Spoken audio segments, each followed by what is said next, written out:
So I've had, my brain has been specifically ruminating on something lately.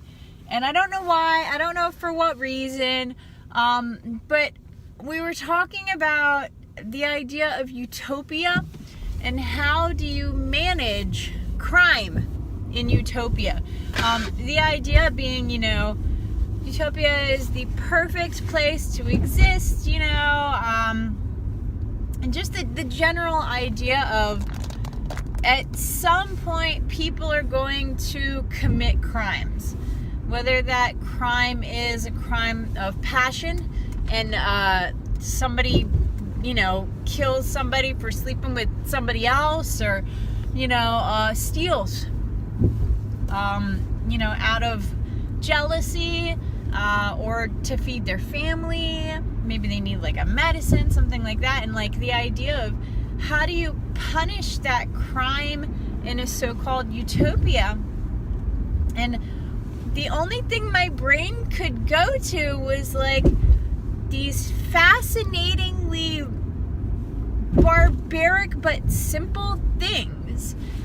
So for example, we were talking about stealing, and not like for a purpose, but stealing for whatever. Stealing for stealing's sake because of money, and not because of health issues, not because of, to assist a family. So it was the idea of stealing for fun. And like I kind of classify that on like, I don't want to say a lower level crime, but to me, stealing is nothing in comparison to like murder or rape or something like that.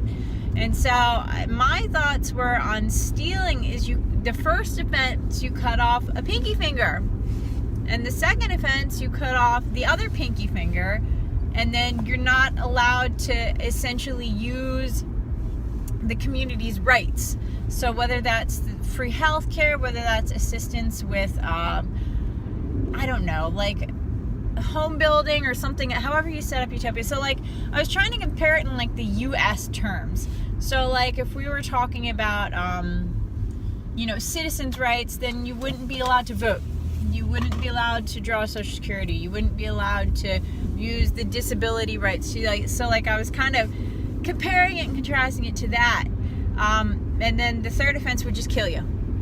Like that's my 3-strike rule. I firmly believe in the 3-strike rule. And then we got to talking about like the higher level offenses. So like murder, rape,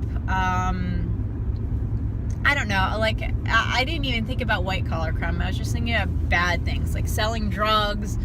So to me, those are all really high level crimes. And my thought was, well, I would give them the option of death or losing one of their senses. So we cut off their nose, cut out their tongue, take out their eyes, or like burn their flesh so they couldn't feel anymore. And like I was laughing at myself, like these are so simple but so very, very cruel. But the idea of making them, I guess, so barbaric for me was that I would never even want to commit those crimes normally. But after hearing if those were the punishments for these crimes, then I'd really, really, really never want to do them. Versus like, you could spend 10 years of your life in jail. And to me, I obviously, with the kids, the idea of being without the kids is horrific to me in so many ways. But if I didn't have kids, and like I assume most offenders don't, or if they do, they don't care for them, is that's not necessarily a punishment to me, because they've proven that the people who spend longer terms in prison essentially network. And so when they get out, they already have a fitted crime syndicate there, which, again, totally fascinating to me for completely different reasons. But, how do we not give people that opportunity and basically scare the bejesus out of them? And one of the girls was like, I think, because I wasn't the only one that was thinking of barbaric punishments. One of the other people went medieval and was like, let's just draw and quarter them. Because the idea of seeing someone, pulled apart into different pieces probably maybe affects your mind differently and be like, wow, I really, really don't want that to happen to me. So again, it's the scare tactic. And so we were pushing the scare tactic to make people not want to commit the crimes. But I mean, there are serial killers that aren't thinking about the end point.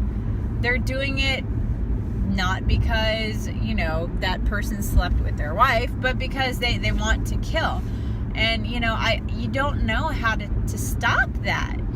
And the idea that eventually, you know, all of our crime stuff is going to be predictable based on, I don't know, your Amazon purchases or like psychic thoughts. And then, you know, I thought about, it's like, man, when I was younger, I always used to, the way that I'd calm myself from being mad at people is I would imagine like setting them on fire or bad things happening to them so I could take a step back and be like, I feel better. But like, to me, thinking about committing a crime is not the same as committing a crime. The same thing that I always joked, you know, when banks still had cash, I was like, man, you know, I could totally see myself being Bonnie and robbing a bank, because, you know, these days everything's insured. So like nobody, like in my one track, small-minded mind, I was like, doesn't hurt anybody. The banks are insured. It's not like I'd hurt any of the tellers. I'd just ask for the cash and walk out, right? I mean, of course, that's why I'm not a criminal. I'd be a terrible criminal, you know? I'd probably just talk to the people for 15 minutes and be like, oh, the police are here. Okay, I guess I better go talk to them. Hey, do you want to keep this cash so I don't get in trouble? I'd make a terrible criminal. But, you know, so it's very difficult for someone that doesn't have a mind that thinks like that to prepare and protect the people in a society that really commit those crimes. And so, you know, we were talking about the idea of the legislature versus the people, because, you know, the legislators, senators or House of Representatives, you know, they don't really have term limits. They don't. And we've had some in Maryland who have served most of their life. And granted, you know, for the most part, I think they're doing good jobs. But I think there should be, like, term limits, because what's the point? You know, 2 years in, 2 years out, you do what you can to do, you get out. You pass your baton on to the next person. Because at that point, you're so out of touch with what goes on with normalcy that how can you plan to protect people that you're not in touch with?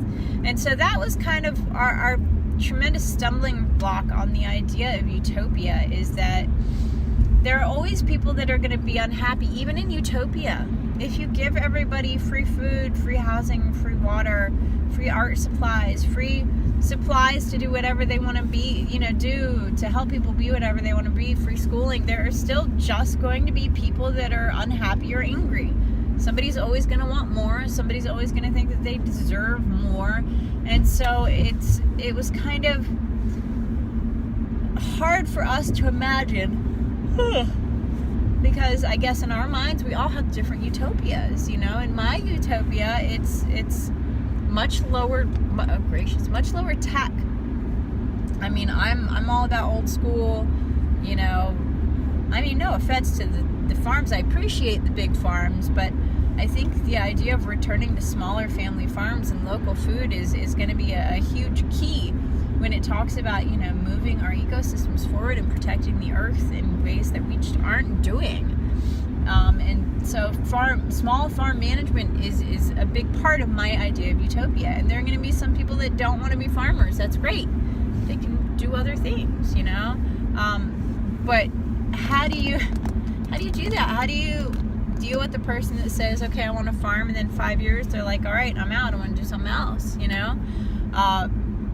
The idea of utopia is so unique to each of us that, and I think that was the lesson. I think that was the intentional subconscious lesson, was that even in planning a utopia with people who are higher level vibrational beings being the planners of this thing, is that there is no one right answer. There just isn't, because all of our utopias look different. For me, before I had kids, my idea of utopia probably wouldn't include kids, honestly. because I didn't understand and I didn't have that life experience. And I think that will probably be the same for people that haven't had that experience as well. Now that I have kids, I can't imagine a life without children in my life. And even when my kids grow up, I hope that I can afford the time and opportunity to volunteer with other kids. I look forward to that. It's just, they've added so much to my life that I can't imagine life without them. But again, those simple life experiences have altered my being. Same thing with MMA. People think that it's so barbaric and violent, but it's not. It's truly ballet of a different kind. But if you're not open enough to experience that, then my utopia, where there are punching bags everywhere on a beach so people can work out and have fun, might not be your utopia. So there's that. And so I think that was the little lesson underneath of the bigger lesson is that you can't legislate for everyone. You have to moderate for as many people as you can, and understand that there are always going to be people that are going to be unhappy, that are just going to disagree with you, who are going to change their minds, because we all change our minds, right? And so that was kind of, I think, the thought process in that. So maybe we'll do that as a challenge next week, and you can plan your own utopia, or you can just do it for your own fun. Plan your own utopia, and then figure out how you would legislate.